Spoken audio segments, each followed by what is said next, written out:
नमस्कार विद्यार्थी मित्र मैत्रिणींनो, पुन्हा एकदा मी तुम्हा सर्वांचं युनिक अकॅडमीच्या वतीने हार्दिक स्वागत करतो। सुरुवातीलाच मी तुम्हा सर्वांना हे सांगू इच्छितो की इथं मी डिटेल प्रत्येक प्रश्नांची उत्तरं डिस्कस करणार नाहीये। त्याच्यासाठी आपण वेगळा व्हिडिओ लगेचच उद्या किंवा परवा तुम्हाला तो अवेलेबल होईल। आत्ता प्रथमदर्शनी पेपरचं स्वरूप काय आहे, काय प्रकारचे प्रश्न आयोगाने विचारलेले आहेत, कारण आमच्यासकट तुम्हाला देखील विशेषतः जे विद्यार्थी तयारी करत आहेत म्हणजे मेन्स लिहित आहेत आणि जे विद्यार्थी पुढच्या वर्षी अर्थातच ही परीक्षा देण्याचं टार्गेट ठेवणार आहेत, सगळ्या विद्यार्थ्यांना हे जाणून घ्यायचं होतं, कुतूहल होतं की पेपर कशा प्रकारचा येतो। कारण तुम्हा सर्वांना याची कल्पना आहे की सिलेबस मेन्सचा UPSC सारखाच केलेला आहे, महाराष्ट्राचा विशेष संदर्भ त्याला जोडलेला आहे।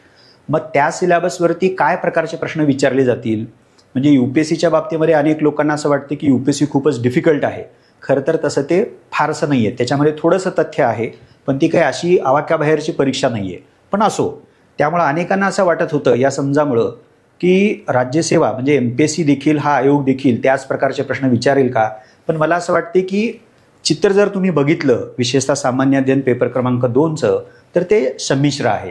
काही प्रश्न तुम्हाला अत्यंत थेट सिलेबसमधनं घेऊन विचारण्यात आलेले आहेत, त्याच्यामध्ये फारसं काही सोप्या भाषेमध्ये आपण ज्याला म्हणतो डोकं लावणं त्याची आवश्यकताच नाही आहे। स्ट्रेट फॉरवर्ड सिलेबस तुम्ही केलेला आहे, त्याच्यावरती व्यवस्थित तुम्ही वाचले आणि सरळ तुमचं उत्तर त्याच्यामध्ये तुम्ही लिहून आलेलं आहात। पण निश्चितच काही प्रश्न असे आहेत की जे तुम्हाला विचार करायला लावणारे आहेत आणि त्या सगळ्याची चर्चा आपल्याला डेफिनेटली करायची आहे। सो काय प्रकारचे प्रश्न होते, तुमच्याकडनं त्यामध्ये काय प्रकारची अपेक्षा होती आणि आता इथून पुढं अर्थातच तुम्हाला GS3 आणि GS4 आणखीन लिहायचं आणि त्यानंतर वैकल्पिक विषय लिहायचा आहे।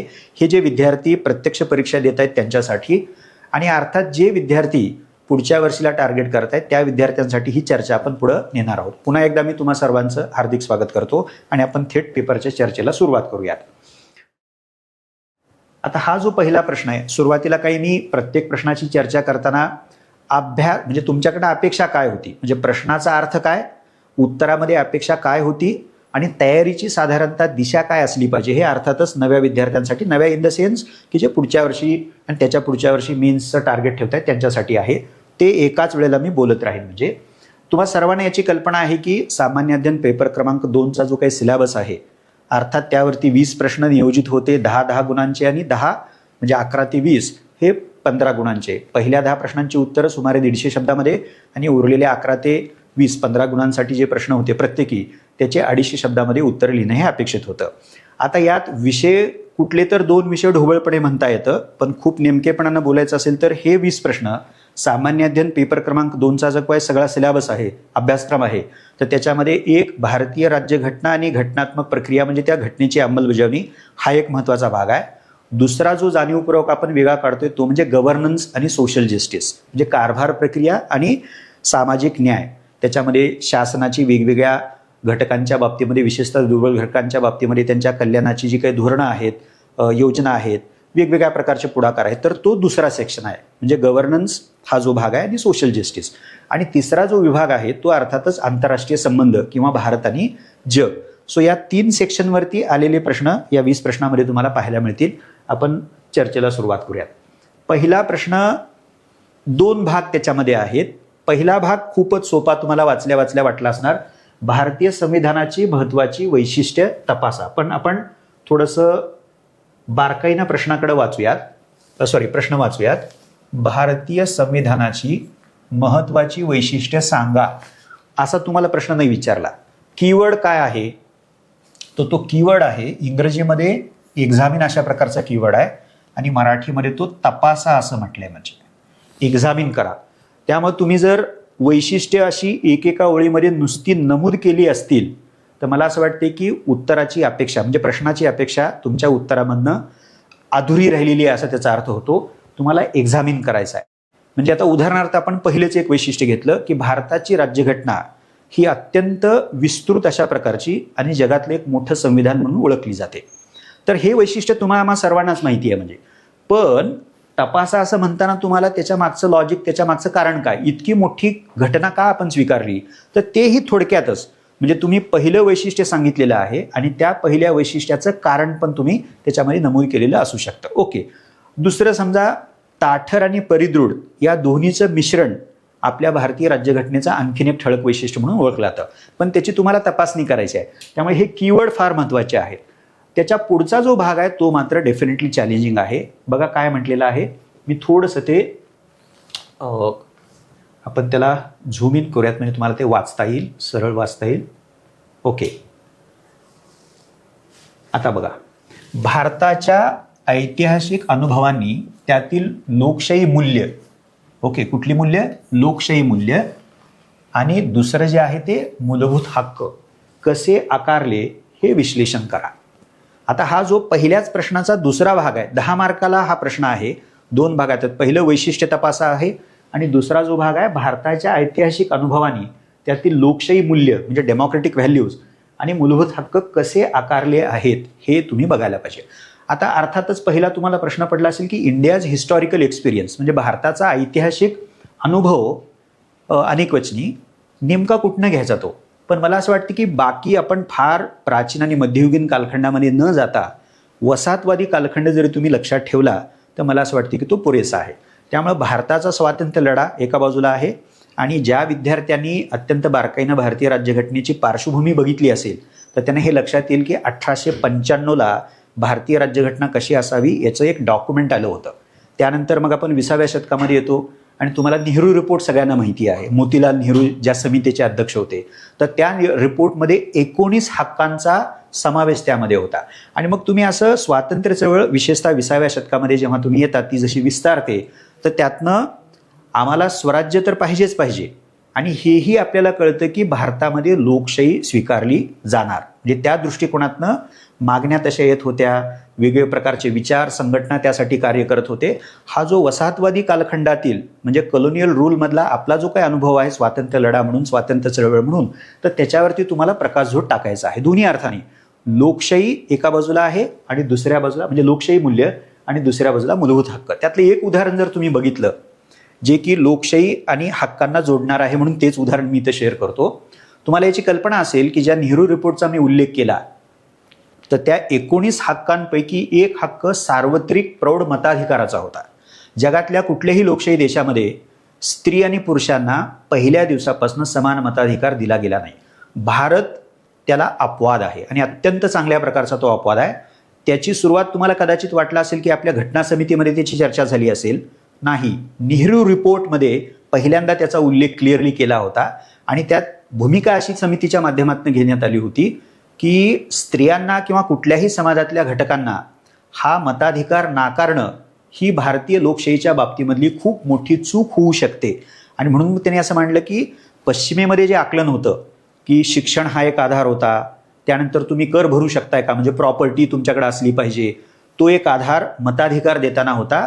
भारताच्या बाबतीमध्ये मात्र तसं केलं गेलेलं दिसत नाही. सो हा जो स्वातंत्र्य लढ्याचा कालखंड आहे आणि मग तुम्हाला हे माहिती आहे की नेहरू रिपोर्ट सबमिट झाला, त्याच्यानंतर कराची अधिवेशनामध्ये फंडामेंट म्हणजे काँग्रेसचं जे अधिवेशन होतं त्याच्यामध्ये त्याच्यावरती शिक्कामोर्तब केलं गेलं. हा सगळा तपशील तुम्हाला बघता येतो. त्यानंतर घटना समितीतल्या चर्चेचा एकदम एका ओळीमध्ये तुम्हाला संदर्भ द्यायचा आहे कारण हा प्रश्नाचा आवाका खूप मोठा आहे. 10 मार्काला 150 शब्दामध्येच आपल्याला हे लिहायचं आहे. आणि शेवट ह्या हिस्टॉरिकल एक्सपिरियन्सेसमध्ये तुम्ही स्वातंत्र्योत्तर कालखंड आपल्याला काही गेली 4-5 वर्ष जर वगळली किंवा दशक वगळलं तर त्याच्या आधीचा कालखंड हा समकालीन इतिहास म्हणून आपण बघितला पाहिजे. सो विद्यार्थी मित्रमैत्रिणींनो, 2 भाग या प्रश्नाचे आहेत. पहिला सोपा आहे पण कीवर्ड लक्षात ठेवा आणि दुसरा हा जो काय भाग आहे ऐतिहासिक अनुभव, तर आपण स्वातंत्र्य लढा, स्वातंत्र्य चळवळ ज्या कालखंडामध्ये वसाहतवादी कालखंड ज्या कालखंडामध्ये ती पुढे आली त्यातले जे महत्त्वाचे टप्पे आहेत ते अर्थातच टप्पे आपल्याला आपला लोकशाही अनुभव आणि मूलभूत हक्काच्या बाबतीमध्ये आपल्याला लिहिता यायला पाहिजे. आपण पुढे जाऊयात. आता हा जो दुसरा प्रश्न आहे हा अत्यंत स्ट्रेट फॉरवर्ड, फॅक्च्युअल आणि टेक्निकल मी म्हणेन त्याला. बघा काय, 15व्या वित्त आयोगाच्या शिफारशीचं मूल्यांकन करा, म्हणजे स्वतंत्रपणे तो प्रश्नाचा एक भाग आहे. आणि मग त्यांनी असं म्हणले की 14व्या वित्त आयोगाच्या शिफारशीबरोबर त्याची तुलना करा.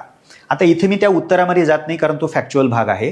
तुम्हाला क्लू घेता येतो विशेषतः नव्या विद्यार्थ्यांना की जर अशा प्रकारचा वित्त आयोगावरती प्रश्न विचारलेला आहे वित्त आयोग ही कॉन्स्टिट्युशनल बॉडी आहे. आता वित्त आयोगावरती विचारलेलं आहे काय ह्याच्यामध्ये स्पेस राहू शकते पुढच्या वेळेला, तो 16व्या वित्त आयोगाच्या बाबतीमध्ये विचारला जाऊ शकतं. हा एक त्यातनं क्लू घेऊ शकतो आपण.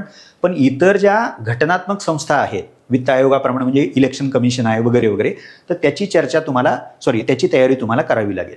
पण हा मला असं वाटतं की स्ट्रेट फॉरवर्ड आहे. फक्त कीवर्डकडे लक्ष द्या. मूल्यांकन करा, इव्हॅल्युएट करा असं म्हटले. Evaluate, okay. म्हणजे नुसत्या रेकमेंडेशन सांगायच्या नाहीत. आणि मी तुम्हाला सर्वांना ही विनंती करतो की तुम्ही तयारी करताना किंवा ज्या विद्यार्थ्यांनी हा पेपर लिहिलेला आहे 2 पेपर आणि म्हणजे मुख्य परीक्षा देत आहेत, पेपर क्रमांक 3 आणि 4 बघत असताना कीवर्डकडे बिलकुल तुम्ही दुर्लक्ष करू नका. ओके. आणि तुलना करा असं म्हटलेलं आहे. पुढे जाऊयात आपण. तिसरा जो प्रश्न आहे तोही मला असं वाटते की थोडासा मी फॅक्च्युअलच त्याला म्हणेन, पण तो निव्वळ फॅक्च्युअल नाहीये. त्याच्यामध्ये अनालिसिस देखील तुमच्याकडनं अपेक्षित आहे. काय बघा, इंटरस्टेट काउन्सिलवरती प्रश्न आहे. आंतरराज्य परिषदेच्या कोणत्या समस्या आहेत आणि त्याच्यावरती उपाययोजना सुचवा. आता आपल्या घटनेमध्ये 263 कलम आहे. त्या आधारे इंटरस्टेट काउन्सिलची निर्मिती झालेली आहे. सरकारी आयोगानं, तेव्हा ते परमनंट नव्हतं, सरकारी आयोगानं शिफारस केली होती की अशा प्रकारचा आयोग हा परमनंट असला पाहिजे. तो आहे. पण त्याच्यातली सगळ्यात महत्त्वाची उणीव, बऱ्याच समस्या त्याच्यामध्ये आहेत, पण सगळ्यात महत्त्वाची जी उणीव आहे आणि जी बऱ्याचशा अशा स्ट्रक्चरच्या बाबतीमध्ये आपल्या राज्यव्यवस्थेच्या संदर्भात दिसते की आपले ज्याला आपण काय म्हणूयात सत्ताधारी जे आहेत, तर ते सत्ताधारी पक्ष कुठला का असेना किंवा सरकार म्हणूयात त्याला, तर ते सरकार, ते शासन आणि एकंदर आपली राज्यव्यवस्था त्यातला शासनाचाच महत्त्वाचा भाग आहे. तर अशा प्रकारच्या स्ट्रक्चरला, इंटरस्टेट काउन्सिलच्या स्ट्रक्चरला सिरियसलीच घेत नाही. म्हणजे खरं तर 2014 साली जेव्हा निवडणुका पार पडल्या आणि BJPला स्पष्ट बहुमत मिळालं, तर इमिजिएटली 14-15 साली, म्हणजे विशेषतः 2015 साली इंटरस्टेट काउन्सिल रिवाईव्ह करण्याचा प्रयत्न केला गेला. पण त्याच्यानंतर त्याकडे दुर्लक्ष झालेलं दिसतं. म्हणजे अशा तुम्हाला त्यातल्या सगळ्याच, म्हणजे त्यांच्या बैठका नियमितपणे होत नाहीत वगैरे वगैरे वगैरे, ह्या सगळ्या स्वायत्तता आहे का, त्यांच्या शिफारशी किती सिरियसली घेतल्या जातात वगैरे वगैरे. आणि मग जर आपल्याला समस्या माहिती असतील तर उपाययोजना सुचवणं हे जास्त सोपं जातं. पुढं आपण जाऊयात. चौथा जो प्रश्न आहे, मी मुद्दाम एका पुस्तकाचा संदर्भ देणार आहे. हे तुम्हा सगळ्यांना माहिती असेल की भारतीय राज्यघटना घटनात्मक प्रक्रिया खंड 1, हे अत्यंत तपशीलवार अशा प्रकारे घटनेच्या तरतुदी समाविष्ट असणार तर आहेच आहे, पण घटनेचा व्यवहार कसा झालेला आहे, ज्या प्रकारचे प्रश्न तुम्ही इथं बघताय, तर त्यातनं लक्ष्मीकांत जे निव्वळ फॅक्च्युअली लिहिलेलं पुस्तक आहे हे GS2 डील करण्यासाठी अपुरं ठरणार आहे.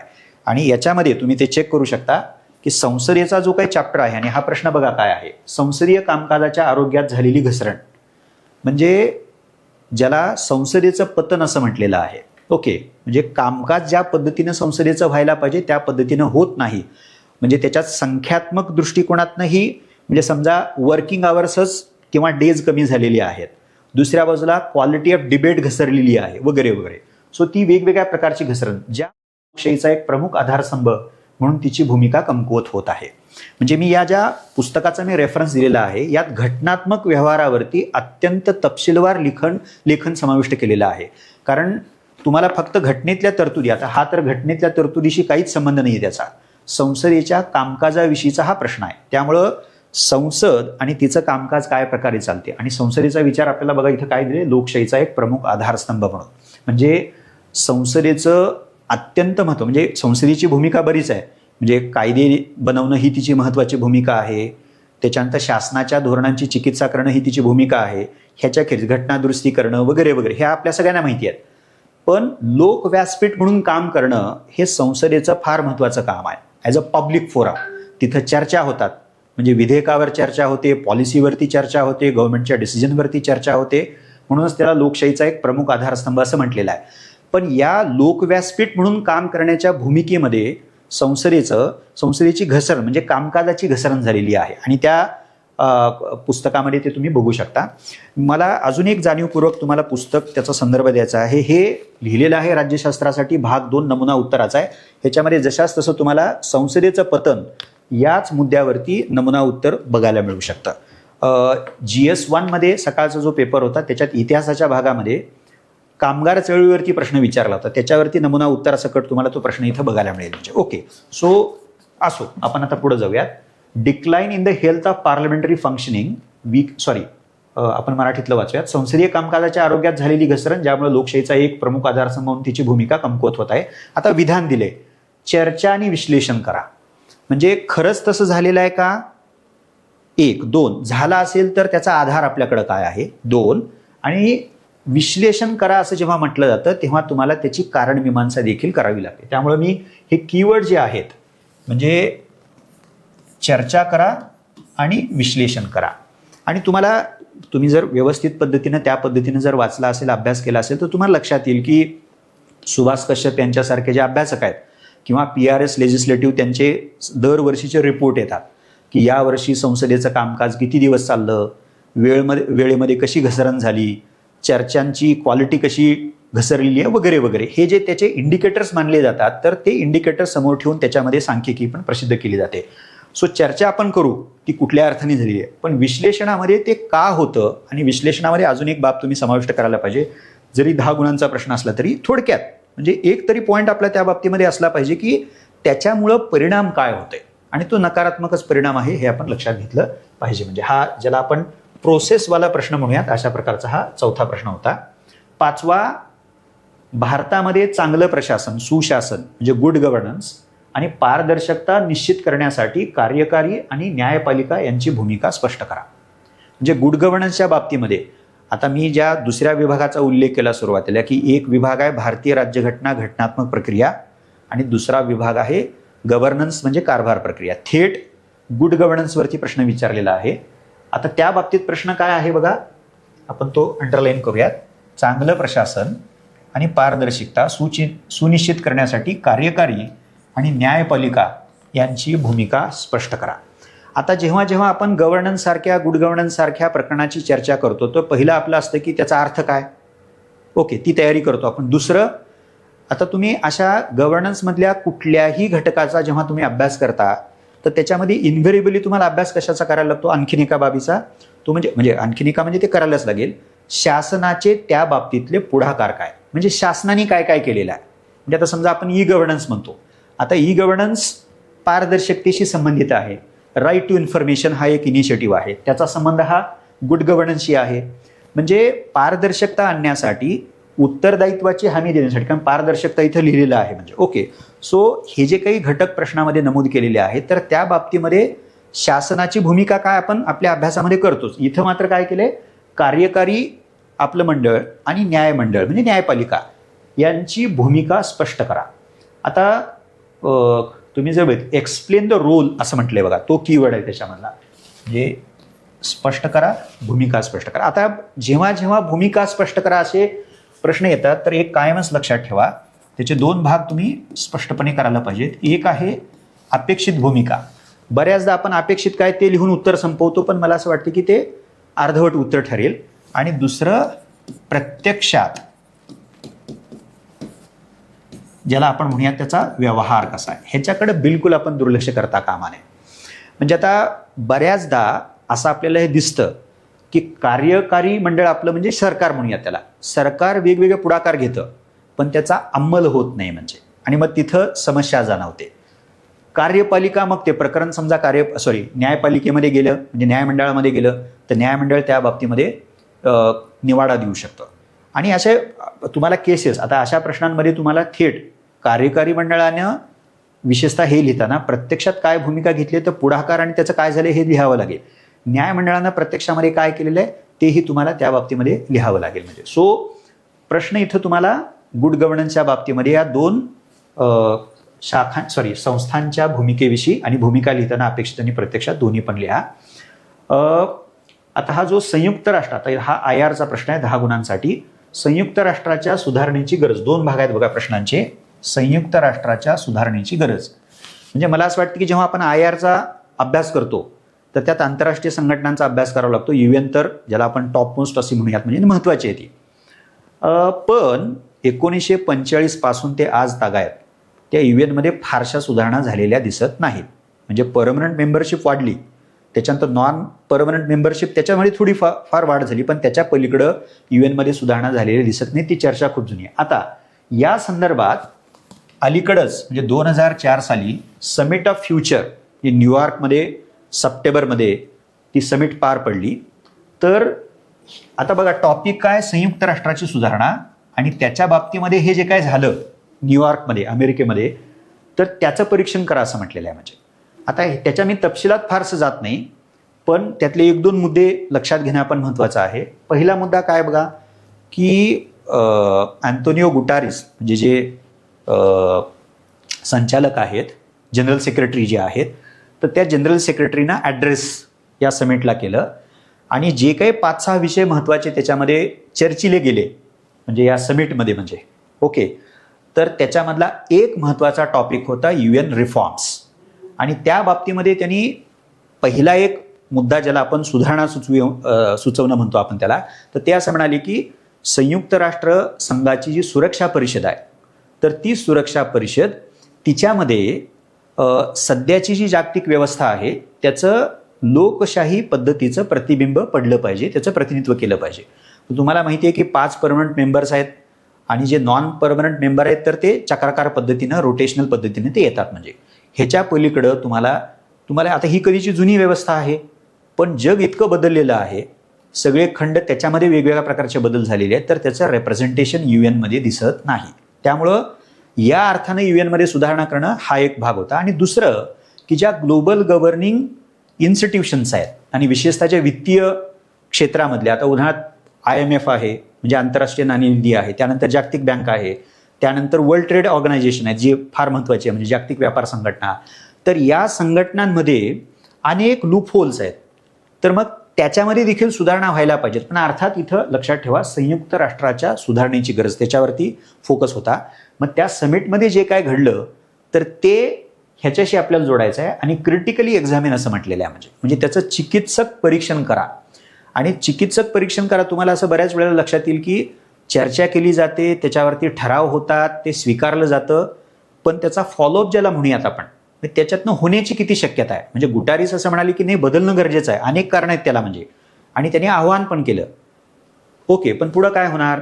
त्यामुळे तुम्हाला त्याच्या इम्प्लिमेंटेशनची हमी देणारी जोपर्यंत बाब हाती घेतली जात नाही किंवा तसं दिसत नाही तोपर्यंत अशा प्रकारच्या ज्या समिट आहेत त्या समिटचं ज्याला आपण भरीव असं म्हणतो तसं फलित फारसं पुढं येत नाही, कारण चिकित्सक एक्झामिन करा असं म्हटलेलं आहे. त्यामुळे तो भाग आपल्याला लक्षात ठेवावा लागतो.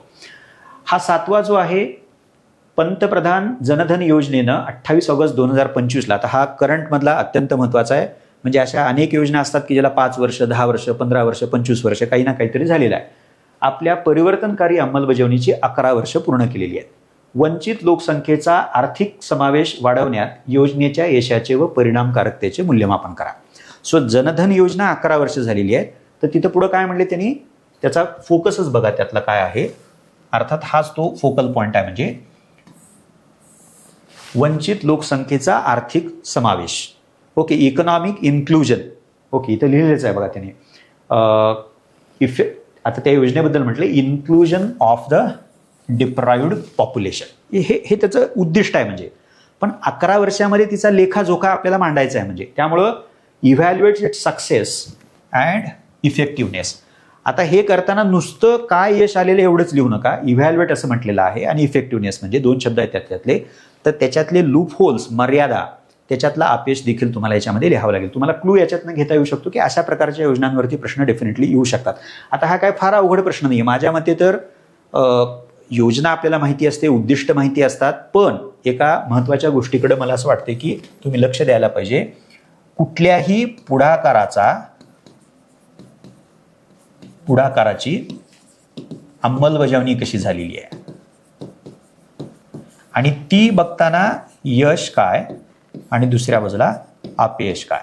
आता ह्या जर 2 गोष्टी आपण चांगल्या केल्या तर तिसरी गोष्ट आपल्याला अत्यंत प्रभावीपणे करता येऊ शकते, उपाय काय योजता येतील. आता इथं त्या प्रश्नामध्ये काही विचारलेलं नाहीये, पण असं विचारलं जाऊ शकतो. म्हणजे सो अशा पद्धतीने आपल्याला हे करता येऊ शकतं. पुढे जाऊयात. दारिद्र्य आणि उपासमार कमी करण्याचे उपाय सांगा. मला असं वाटते की हा पुन्हा गव्हर्नन्स आणि सोशल जस्टिस मधला भाग त्यावरती आधारित हा प्रश्न आहे आणि तो सरळ आहे, त्याच्यात मी फार काही तपशिलात जात नाही. असे ज्याला आपण म्हणूयात की सरळ सोट प्रश्न, काही कॉम्प्लेक्स त्याच्यामध्ये नाहीये, असे प्रश्न 3-4 तुम्हाला या प्रश्नपत्रिकेमध्ये बघायला मिळते. दारिद्र्य आणि उपासमार कमी करण्याचे उपाय सांगा.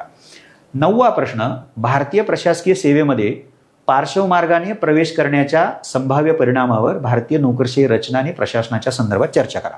इंग्रजीमध्ये ते नाव लॅटरल एंट्री म्हणून ते प्रसिद्ध आहे.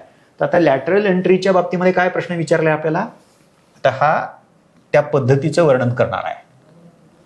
ही पद्धत आहे ती लॅटरल एंट्री. आपल्याला प्रश्न काय विचारलेला आहे, संभाव्य परिणामावर ओके भारतीय नोकरशाही रचना आणि प्रशासनाच्या संदर्भात चर्चा करा. म्हणजे काय म्हणले त्यांनी बघा, discuss the potential impact of lateral entry into the Indian administrative service on bureaucratic structure and governance in India. म्हणजे परिणाम कशावरती आपल्याला बघायचा आहे, त्याची नोकरशाही रचना आणि प्रशासन म्हणजे ब्युरोक्रॅटिक स्ट्रक्चर आणि गव्हर्नन्स. खरं तर आता हा गव्हर्नन्स म्हणजे कारभार प्रक्रिया असं म्हटलेलं आहे. प्रशासनाचा म्हणजे प्रशासन हे चांगलं भाषांतर नाहीये, कारभार असंच म्हटलं पाहिजे त्याला.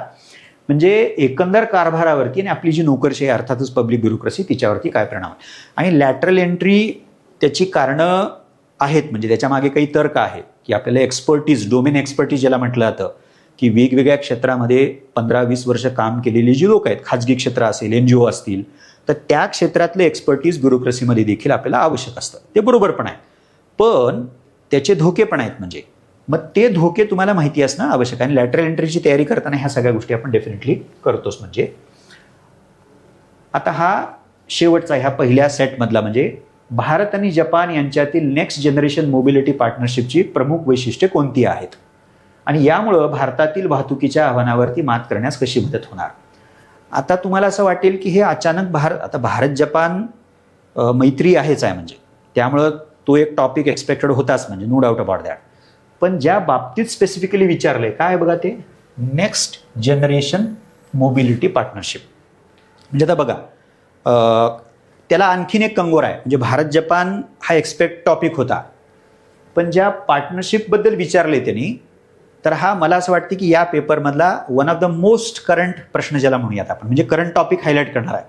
तर ते ऑगस्ट 2025 मध्ये ते झालेलं आहे. म्हणजे आणि त्याची 2026 मधली देखील काय म्हणता येईल, ही काय समिट जिथं होणार आहे, सॉरी नॉट समिट, ती जी बैठक होणार आहे ती बेंगलोरला होणार आहे. म्हणजे हे तुम्हाला लक्षात येईल की भारत जपान एक्सपेक्टेड टॉपिक होता आणि ऑगस्ट 25 मध्ये हे घडलेलं आहे. म्हणजे ओके, यामुळे भारतातील वाहतुकीच्या आव्हानावरती मात करण्यास कशी मदत होणार आहे. म्हणजे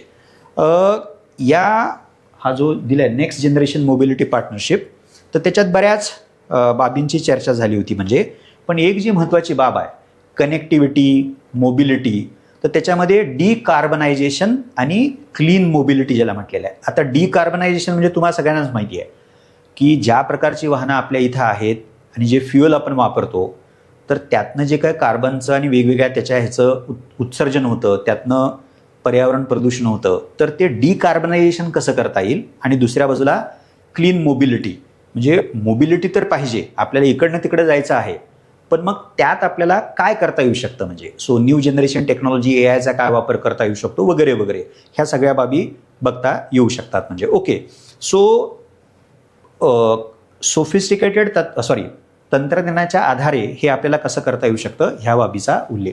ग्रीन टेक्नॉलॉजी हा त्याच्यातला एक फार महत्त्वाचा भाग म्हणून बघूया.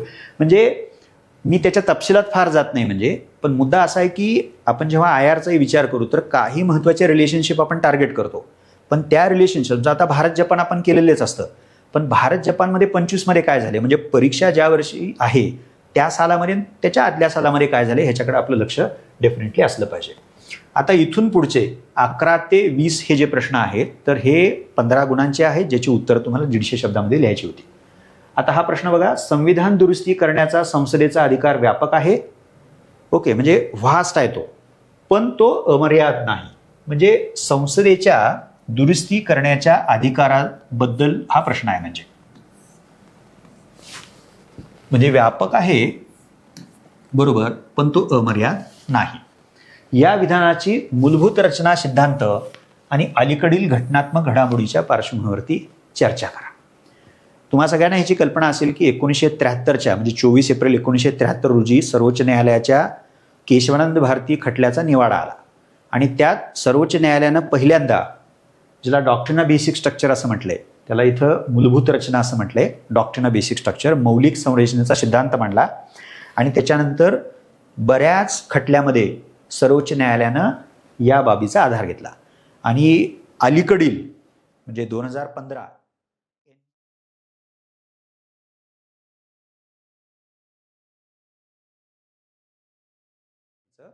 तर त्या सिस्टीम मधल्या त्या व्यवस्थेतल्या अनेक दोषांवरती मात करण्यासाठी घटना दुरुस्ती करून NJSC म्हणजे नॅशनल ज्युडिशियल अपॉइंटमेंट कमिशन अशा एका यंत्रणेची तरतूद त्या घटना दुरुस्तीमध्ये केली गेली. त्या घटना दुरुस्तीला सर्वोच्च न्यायालयामध्ये आव्हान देण्यात आलं आणि सर्वोच्च न्यायालयानं ती घटना दुरुस्ती अवैध ठरवली. ओके, इनव्हॅलिड ठरवलेली आहे. आणि आधार काय होता की NJSC हे स्ट्रक्चर म्हणजे राष्ट्रीय न्यायिक नियुक्ती आयोग ही यंत्रणा, ही प्रस्तावित त्या घटना दुरुस्तीतली यंत्रणा, त्या माध्यमातली यंत्रणा ही मौलिक संरचनेचं उल्लंघन करते, मौलिक संरचनेमधल्या एका महत्त्वाच्या तत्वाचं उल्लंघन करते. आणि ते तत्व कुठलं आहे तर न्यायिक स्वातंत्र्य आणि स्वायत्तता. म्हणजे हा अलीकडचा, कारण तुम्हाला अलीकडील घटनात्मक घडामोडी, त्यामुळे मी त्या खंड 1चा मी संदर्भ घेतला, त्याच्यामध्ये हे सगळे तपशील, कारण वेगवेगळ्या मॅटरच्या बाबतीमध्ये सर्वोच्च न्यायालयाचे जे निवाडे आहेत, मग ते फंडामेंटल राईट्सच्या, कारण हा फंडामेंटल राईट्सच्या बाबतीतला खटला आहे, निवाडा आहे, पण नंतर अनेक विषयांच्या बाबतीमध्ये अशा प्रकारचे निवाडे दिलेले आहेत. म्हणजे इथं तुम्हाला घटनात्मक व्यवहार माहिती असणं आवश्यक आहे, कारण घटनेमध्ये कुठं मौलिक संरचना असं लिहिलंय का, काही कलम आहेत का आपली, का नंतर कायदा करून आपण ते स्वीकारलेले का, बिलकुल नाही. तर न्यायालयानं जे निवाडे दिलेले आहेत मूलभूत हक्क आणि मार्गदर्शक तत्वांच्या संघर्षाच्या बाबतीमध्ये, 73च्या त्या निवाड्यामध्ये या सिद्धांताचा स्वीकार केला आणि त्यानंतर अनेक जजमेंट्समध्ये. आता बघा, हे तुम्हाला सांगणं सहज शक्य आहे, ह्याच्यात फारसं काय अवघड नाहीये, तो अमर्याद नाही. कारण त्या निवाड्यात काय सांगितलं सर्वोच्च न्यायालयानं 73च्या, की संसदेला दुरुस्ती करता येते, पण संसदेला मौलिक संरचनेमध्ये दुरुस्ती करता येत नाही. आणि अनेक खटल्यामध्ये त्याचे तपशील पण दिलेले आहेत. ओके, पुढे जाऊयात आपण. आता हा एक ज्याला काय म्हणूयात करंट मधला, पण करंट ते 25 मधलं नाही, 24 मधलं करंट आहे. सॉरी, संदर्भ 24चा आहे, पण ते 25 मधलं करंट आहे. ते कसं मी तुम्हाला सांगतो. विकेंद्रीकरण निर्देशांक म्हणजे डिसेंट्रलायझेशन इंडिकेटर हा सहकारी संघराज्य प्रणाली आणि स्थानिक स्वरशासनाचं बळकटीकरण करण्याचं एक साधन म्हणून काम करतो. म्हणजे बघा, विकेंद्रीकरण निर्देशांक दोन गोष्टी आहेत, सहकारी संघराज्य प्रणाली आणि स्थानिक स्वराज्य संस्थांचं बळकटीकरण. त्याचं एक साधन म्हणून काम करतो, ज्यामुळं राज्यांना सुधारणेची क्षेत्र ओळखता येतात आणि अधिक काय बघा सक्षम व प्रभावी पंचायतीसाठी सर्वोत्तम पद्धती अवलंबता येते. आता हे कथन दिले तुम्हाला पंचायत विकेंद्रीकरण निर्देशांक 2024 वरती भाष्य करा. आता हे जे तुम्हाला लक्षातच येईल ते, हा जो इंडेक्स आहे तर 24 इंडेक्स आहे, म्हणजे नाव काय बघा निर्देशांक 24 आहे. पण हा आला कधी, हा प्रकाशित झाला फेब्रुवारी 2025 मध्ये. ज्यांनी युनिक बुलेटिन बघितलं असेल तर त्या मासिकामध्ये त्याच्यावरती लिहिलं गेलं होतं, म्हणजे तुम्ही ते बघू शकता. म्हणजे सो फेब्रुवारी 2025 मध्ये तो प्रकाशित झाला आणि त्याच्या आधारे तुम्हाला लक्षात घेता येतं की आत्ताच्या परीक्षेमध्ये तुम्हाला प्रश्न विचारलेले आहेत. ओके, यात 5 राज्ये जी आहेत, म्हणजे कर्नाटक आहे पहिलं टॉपला आहे त्या निर्देशांकामध्ये 24च्या, त्याच्यानंतर केरळ आहे, त्याच्यानंतर तमिळनाडू आहे, त्याच्यानंतर महाराष्ट्राचा 4था क्रमांक आहे, 5वा UP आहे. ओके, तर हे तपशील तुम्हाला डेफिनेटली बघता येऊ शकतील. आता ह्या निर्देशकांमध्ये काय केलं जातं, तर त्यातला एक अर्थात हा सहकारी संघराज्य प्रणाली आणि स्थानिक स्वराज्य. पुढे जे विचारलंय बघा, प्रश्न विचारलाय त्याच्या बाबतीत, वरील कथनासंदर्भात पंचायत विकेंद्रीकरण निर्देशांक 2024 म्हणजे त्याच्यावर तुम्हाला भाष्य करायचं आहे. तर आपल्याकडे जी पंचायत राज व्यवस्था आहे, जी 73व्या घटना दुरुस्तीने जिला घटनात्मक दर्जा देण्यात आला, तर तिची कार्य करणाऱ्या यंत्रणा, त्यातले विशेषतः दुर्बल घटकातून येणारे जे सभासद आहेत, असे सगळे वेगवेगळे कंगोरे त्याचे आहेत, त्याचं मजबूतीकरण किती आहे, असे वेगवेगळे आधार हे निर्देशांक करत असताना बघितले जातात. आणि ते घटक राज्य या पंचायत राज संस्थांना मजबूत करण्यासाठी जी काही पावलं उचलतं, तर त्या पावलांच्या आधारे डिजिटायझेशन अशा अनेक बाबी, प्रशिक्षणाचा कार्यक्रम असेल, अशा अनेक बाबी ते तपशील आपल्याला सांगता येतात. सो ती राज्य जी कामं करतात तर त्या कामाच्या आधारे हे निर्देशांक विकसित केले जातात. सो मी जसं मगाशी म्हणालो की 24चे रिपोर्ट जर तुम्ही बघितले तर कर्नाटक नंबर 1ला आहे, केरळ आहे, तमिळनाडू आहे, महाराष्ट्र 4 नंबरला आहे, 5 नंबरला UP आहे. UP बिहारचा संदर्भ तुम्ही जर ते वाचलेला असेल तर तुम्हाला लक्षात येईल, बुलेटिनमध्ये ते आहे. तर UP बिहारच्या बाबतीमध्ये तुम्हाला इम्प्रुव्हमेंट खूप मोठ्या प्रमाणामध्ये दिसते. म्हणजे ते सो हा करंटचा प्रश्न आहे म्हणजे. आणि करंटमध्ये पण बघा, आपण अदरवाईज स्थानिक स्वराज्य संस्थांच्या बाबतीमध्ये काय करंट असू शकतं, तर निवडणुका असतात, एवढ्या पुरताच आपला अभ्यास मर्यादित असतो. पण अशा प्रकारचे निर्देशांक, आता नीती आयोग देखील वेगवेगळ्या प्रकारचे निर्देशांक प्रसिद्ध करत असतं, त्याच्याकडे आपण लक्ष दिलं पाहिजे. पुढे जाऊयात. आता तात्काळ लगेच दुसरा प्रश्न, आणि हे 15 गुणांचे प्रश्न आहेत. पंचायत राज योजनेत, आता मला असं वाटतं की हा खूप स्ट्रेट फॉरवर्ड प्रश्न आहे, त्यामुळे तुम्हाला हायसं पण वाटलं असेल की पंचायत राज व्यवस्थेमध्ये ग्रामपंचायतीचं स्थान आणि महत्त्व सांगा. ओके,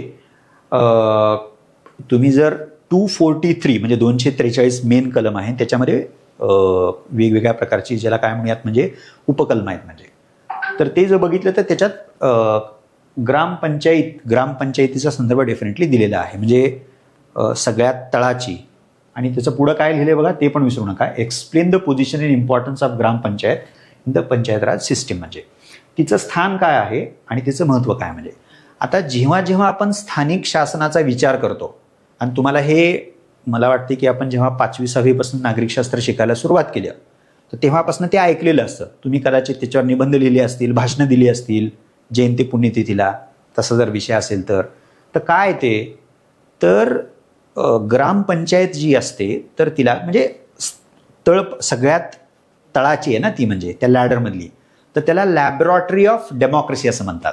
म्हणजे लोकशाहीची प्रयोगशाळा, पाळणात ज्याला म्हणूयात आपण, म्हणजे तिथनं सुरुवात होते. तर ते मला असं वाटतं की हा कॉन्सेप्च्युअल पण प्रश्न आहे. म्हणजे स्थान काय आहे, तर तिचं घटनात्मक स्थान आहे, तिला काय अधिकार देण्यात आलेले आहेत हे सगळं लिहूच आपण, पण महत्त्व सांगा. आता लोकशाहीचा पहिला धडा आपण तिथं घेतो, म्हणजे गाव पातळीवरती म्हणूयात आपण, आणि तो धडा घेताना त्याच्यात शेड्यूल कास्ट, त्याच्यानंतर शेड्यूल ट्राईब, त्याच्यानंतर स्त्रिया, म्हणजे हे सगळं पण तुम्ही त्याच्यामध्ये सांगा ज्या प्रकारची स्ट्रक्चर आहे. कारण हे स्थान बदललेलं आहे, म्हणजे हे तुम्हाला सगळ्यांना माहिती आहे की त्याला कॉन्स्टिट्युशनॅलिटी आपण दिलेली आहे, म्हणजे घटनात्मक आधार दिलेला आहे. त्यामुळे या स्थानाच्या आधारे आपल्याला महत्त्व डेफिनेटली सांगता येऊ शकतं. म्हणजे तुम्ही उद्याचे प्रतिनिधी तिथं घडवत असता, त्यांचं प्रशिक्षण आहे, त्यांचा सहभाग आहे, त्यांची लोकांप्रती अकाउंटेबिलिटी, असे वेगवेगळे कंगोरे तुम्हाला त्यामध्ये डेफिनेटली लिहिता येऊ शकतील. पण मला असं वाटतं की हा काय फार अवघड नाही, पण हे कीवर्ड्स मात्र लक्षात ठेवा.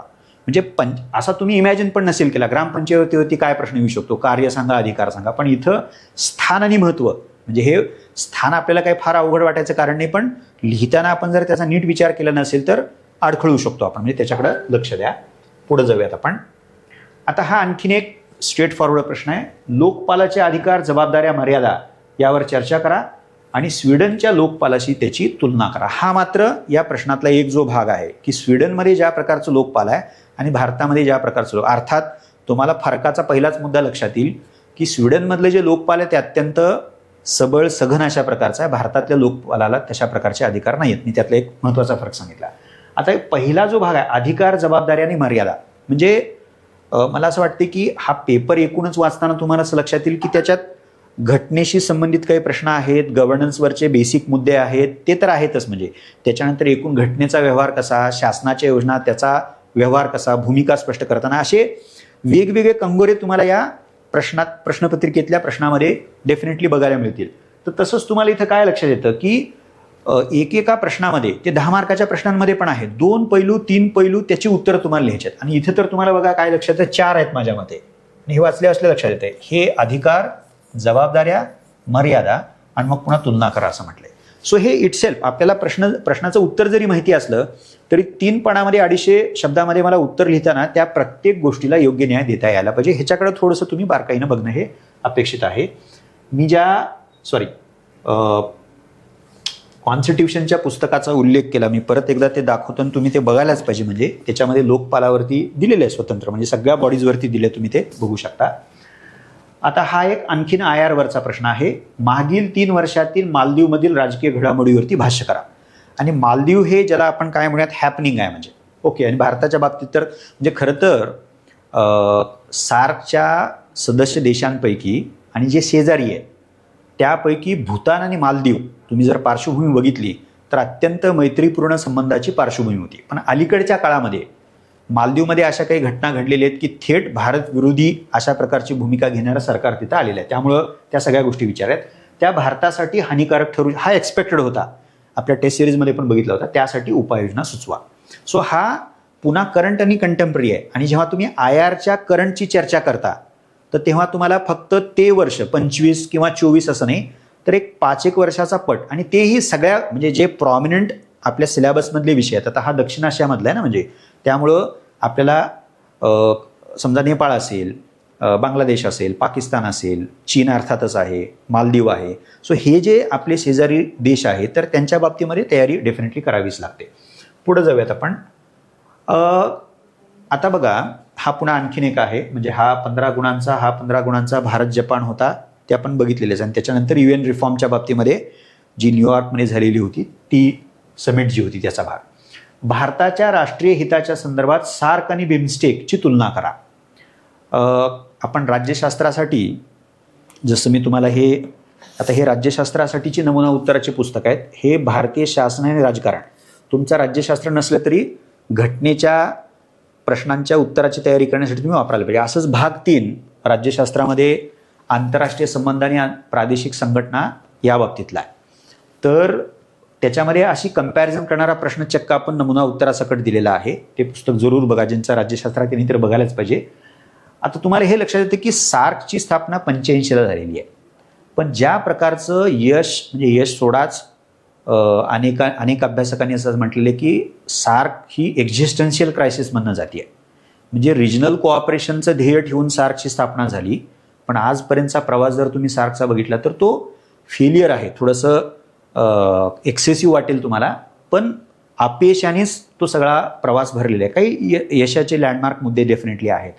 मग बिमस्टेक नावाची गोष्ट, म्हणजे ती संघटना पुढे आली, आपल्याच ह्याच्यामधली ती पुढे आलेली आहे. आणि भारतानं तर जणू अशीच भूमिका सॉर्ट ऑफ घेतलेली आहे की सार्क वर्क होत नाही, तर मग बिमस्टेककडे जास्त लक्ष दिलेलं आहे. म्हणून हा तुलनेचा प्रश्न तुम्हाला त्या बाबतीमध्ये विचारलेला आहे. आपल्याच प्रकाशनानं आंतरराष्ट्रीय आणि प्रादेशिक संघटना नावाचं मनोज जगताप लिखित अत्यंत सुंदर पुस्तक, मी ते आणायचं विसरलो, ते पुस्तक मात्र तुम्ही संघटनांच्या बाबतीमध्ये जरूर बघा. तुम्हाला असं सार्क आणि बिमस्टेकची तुलना त्याच्यामध्ये केलेली पाहायला मिळते. आता बघा, विचारलाय काय प्रश्न, 2 गोष्टी आहेत बघा त्याच्यामध्ये. तुलना करा असा एक प्रश्न आहे, आणि नंतर भारतासाठी या प्रादेशिक संघटनांचं महत्त्व काय आहे, म्हणजे 2 पैलू त्यातले तुम्हाला पाहता येऊ शकतात. पुढे जाऊयात आपण. आता हा 17वा सेल्फ हेल्प ग्रुप, बचत गटांची वाढ आणि विकासात सरकारी योजनांची भूमिका स्पष्ट करा. मला असं वाटतं की हा, जेव्हा आपण गव्हर्नन्समधला हा चॅप्टर आहे, सोशल जस्टिस आणि गव्हर्नन्स काय म्हणता येईल त्या विभागाशी संबंधित हा चॅप्टर, त्यातला एक भाग आहे. कुठलीही म्हणजे सेल्फ हेल्प ग्रुप असतील, असे कुठल्याही वेगवेगळ्या प्रकारच्या. तर मी मगाशी जसा उल्लेख केला तुम्हाला, तर मगाशी आपण गुड गव्हर्नन्सबद्दल जो प्रश्न विचारला होता, तर शासनाचा पुढाकार काय द्यावा, म्हणजे शासनाचं धोरण असेल, शासनाचे कायदे असतील, शासनाच्या योजना असतील, तर तसाच हा प्रश्न विचारलाय बघा. म्हणजे बचत गट, त्यांची वाढ आणि विकासामध्ये सरकारी योजनांची भूमिका. तुम्हाला याची कल्पना असेल की जवळपास भारतामध्ये 90 लाखापेक्षा, म्हणजे 90 लाख ते 1,10,00,000 राष्ट्रीय पातळीवरती म्हणजे भारतामध्ये एवढे बचत गट आहेत, म्हणजे सेल्फ हेल्प ग्रुप आहेत, स्वयंसहायता गट आहेत असं म्हटलं गेलेलं आहे.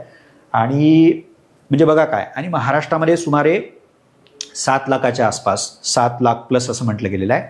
सो म्हणजे तुम्हाला वाढ दिसते. म्हणजे तर त्याच्यासाठी शासनानं ज्या काही वेगवेगळ्या प्रकारच्या काय पुढाकार घेतलेले आहेत, म्हणजे तुम्ही जर बघितलं, आता बघा प्रश्न तसा सोपा वाटू शकतो आपल्याला, पण त्याला स्पेसिफिकली तुम्ही बघायला पाहिजे. बचत गटांच्या वाढ आणि विकासात सरकारी योजनांची भूमिका स्पष्ट करा. तुम्हाला ते अत्यंत क्रिस्टल क्लिअर पद्धतीने बघता यायला पाहिजे. आता जेव्हा जेव्हा आपण बचत गटाचा विचार करतो आणि ह्या बाबतीमध्ये विचार करतो, तर तुम्हाला हे माहिती आहे की नाबार्डनं 1992 सालीच, म्हणजे बँक जोडणी या स्पेसिफिक पुढाकाराच्या माध्यमातून सेल्फ हेल्प ग्रुपना प्रमोट करायची, एनकरेज करण्याची भूमिका घेतलेली आहे. त्याच्यानंतर राष्ट्रीय ग्रामीण, म्हणजे national rural livelihood mission, NRLM असं म्हटलं जातं, शॉर्ट फॉर्म जर त्याचं केलं आपण, म्हणजे राष्ट्रीय ग्रामीण उपजीविका किंवा जीविका मिशन जे आहे, तर त्याच्यामध्ये 2 बाबीवरती भर दिलेला आहे. म्हणजे आता ते मी लिहित बसत नाही, म्हणजे सो NRLM. ओके, तर त्याच्यामध्ये एक तर वित्तीय साक्षरता, म्हणजे फायनान्शियल लिटरसी, इथं तुम्ही लिहू शकता, त्याचे 2 पैलू आहेत. आणि दुसरं जे आहे ते म्हणजे ज्याला आपण समुदायामार्फत होणारी गुंतवणूक जी आहे तो पण त्याचा महत्त्वाचा पैलू आहे, म्हणजे कम्युनिटी इन्व्हेस्टमेंट ज्याला म्हटलेलं आहे ते. सो हा दुसरा पुढाकार तुम्हाला बघता येतो. त्यानंतर लखपती दिदी, त्याच्याबद्दल तुम्ही वाचलं असेल, किंवा ज्याला सस्टेनेबल इन्कम असं म्हटलं आहे. म्हणजे तर सस्टेनेबल इन्कम म्हणजे वार्षिक 1 लाख किंवा त्यापेक्षा जास्त अशा प्रकारचं शाश्वत उत्पन्न त्यांना असावं, अशा प्रकारचा तो पुढाकार लखपती दिदीच्या बाबतीतला आहे.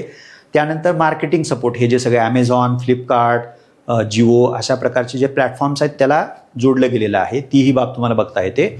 महिला किसान सशक्तीकरण परियोजना म्हणून आहे. महिला किसान सशक्तीकरण, महिला किसान म्हणजे स्त्री शेतकरी ज्याला म्हणूयात आपण. तर त्या बाबतीमध्ये 2 पैलू आहेत बघा. एक पैलू असा आहे की इनपुट कॉस्ट, म्हणजे वेगवेगळ्या प्रकारचे इनपुट जे शेतीला लागतं आपल्याला, तर त्याच्या कॉस्ट कमी करणं आणि त्या जोगे म्हणजे त्या माध्यमातून शेतीचं उत्पन्न वाढवणं. सो म्हणजे ह्याचे वेगवेगळे पैलू आहेत. म्हणजे खरं बघायला गेलं तर तो स्ट्रेट फॉरवर्ड आहे, पण आपण जर प्रिसाइजली तयारी केली नाही, कारण प्रश्न कसा बघितलाय, सरकारी योजनाची भूमिका असं म्हटलेलं आहे. म्हणजे सरकार ज्या वेगवेगळ्या योजना हाती घेतं, वेगवेगळ्या प्रकारचे पुढाकार घेतं, तर त्या पुढाकारातनं नेमकं काय होतं. जसं मी तुम्हाला असं म्हटलं की नाबार्ड बँक जोडणी आहे, म्हणजे NRLM उपजीविका मिशन, जीविका मिशन जे आहे त्याच्यातले 2 पैलू मी तुम्हाला सांगितलेले आहेत. लखपती दिदी शाश्वत उत्पन्न आहे, म्हणजे हे नेमके पैलू आहेत. त्यामुळे तुम्ही तयारी करताना पण तुमच्या तयारीमध्ये, वाचन आकलनामध्ये, नोट्स काढताना हे म्हणजे तो नेमकेपणा पाहिजे. आणि तो जर नेमकेपणा असेल तर मग आपल्याला उत्तरामध्ये अडचण याचं काही कारण नाही, किंवा अशा प्रकारचे प्रश्न डील करताना फारशी अडचण येणार नाही. ओके. समाजातील दुर्बल घटकांसाठी पुन्हा हा गव्हर्नन्स आणि सोशल जस्टिस, अर्थात सोशल जस्टिसशी संबंध जास्त आहे. समाजातील दुर्बल घटकांसाठी केंद्र राज्य सरकारच्या कल्याणकारी योजनांची माहिती द्या. मला असं वाटतं की हा इतका व्यापक प्रश्न आहे. तुम्ही म्हणाल की कुणाकुणासाठी करायचं, तर तुम्ही तयारी करताना अनुसूचित जाती, अनुसूचित जमाती, त्यानंतर स्त्रिया, त्यानंतर बालकं, त्यानंतर वृद्ध, ओके, त्याच्यानंतर दिव्यांग, असे वेगवेगळे जे आहेत, म्हणजे अशा कॅटेगरी, कारण 15 मार्काला प्रश्नाचं उत्तर तुम्हाला लिहायचं आहे. आणि कल्याणकारी योजना, म्हणजे मला असं वाटतं की हा खूप जेनरिक आहे. तुम्हाला प्रश्न असा पडला असेल की आता किती लिहू, म्हणजे ह्याच्यामध्ये स्पेसिफिक असं काही नसल्यामुळं तुम्हाला वावच वाव आहे. त्यामुळे तुम्ही त्यातले 4 घटक जरी अधोरेखित केले तर त्या प्रत्येक घटकाबद्दलच्या योजना मात्र तुम्ही लिहू शकता. आता कल्याणकारी असं म्हटले, मग त्याच्यामध्ये शिक्षण आहे, आरोग्य आहे, त्यानंतर तुम्हाला रोजगाराच्या बाबतीतले आहेत, म्हणजे असे सेक्टर्स. आणि तुम्ही तयारी करताना हे डेफिनेटली केलेलं असणारच आहे. म्हणजे पुढे जाऊयात आपण. मानवी संसाधनाच्या विकासात म्हणजे ह्युमन रिसोर्स डेव्हलपमेंटमध्ये आरोग्य आणि शिक्षणाची भूमिका स्पष्ट करा. मला असं वाटतं की हा कॉन्सेप्च्युअल पण प्रश्न आहे. म्हणजे बघा, त्याला अधोरेखित करूयात. मानव संसाधन विकासात आरोग्य आणि शिक्षणाची भूमिका स्पष्ट करा असं म्हटलं, म्हणजे रोल काय. बघा, आपलं आरोग्य चांगलं असेल तर मानव संसाधन विकास होईल. शिक्षण जर मिळालं असेल तर कपॅबिलिटी आपली वाढते, आपली एम्पॉवरमेंट होते, आणि ती वेगवेगळ्या प्रकारे आहे. आता हे बेसिक कॉन्सेप्च्युअली आपल्याला माहिती असतं, पण आपल्याला काही उदाहरणं पण घ्यायची आहेत. मग तुम्ही शासनाच्या पुढाकाराचं उदाहरण घेऊ शकता, किंवा त्याच्या अभावाचं पण उदाहरण घेऊ शकता. म्हणजे अनारोग्यच असेल आपल्या समाजामध्ये, किंवा शिक्षण चांगलं नसेल, ॲक्सेस नसेल, तर त्याचा अत्यंत वाईट अशा प्रकारचा परिणाम हा हे जे आपण ह्युमन रिसोर्स डेव्हलपमेंट म्हणतो त्याच्या बाबतीमध्ये होताना दिसतो. सो भूमिका काय आहे, तर ही अत्यंत महत्त्वाची माध्यमं आहेत, साधनं आहेत, ज्या माध्यमातून मानव संसाधन विकास डेफिनेटली करता येऊ शकतो. सो त्याचे वेगवेगळे पैलू, उदाहरणं, अशा प्रकारच्या प्रश्नांमध्ये उदाहरणं तुम्हाला देता यायला पाहिजेत. म्हणजे तसा फार काही नाही, एक्सप्लेन द रोल असं त्याने म्हटलेलं आहे. पुढं आपण जाऊयात. हा शेवटचा प्रश्न आहे. हाही मला असं वाटतं की 2047 पर्यंत विकसित भारताचं ध्येय गाठण्याच्या दिशेनं, आता 2047 का, तर 1947ला आपण स्वतंत्र झालो, 100 वर्ष आपल्याला पूर्ण होणार आहेत. आणि आत्ताचं सरकार आहे ते त्या वर्षाबद्दल खूप आग्रहानं बोलतं. भारताची वाटचाल म्हणजे तिकडे जाणारच आहे आपण. ई गव्हर्नन्स हे बघा, ई गव्हर्नन्स हे प्रशासनाचं भविष्य घडवण्यात एक प्रमुख आधारस्तंभ म्हणून उदयास येत आहे, स्पष्ट करा.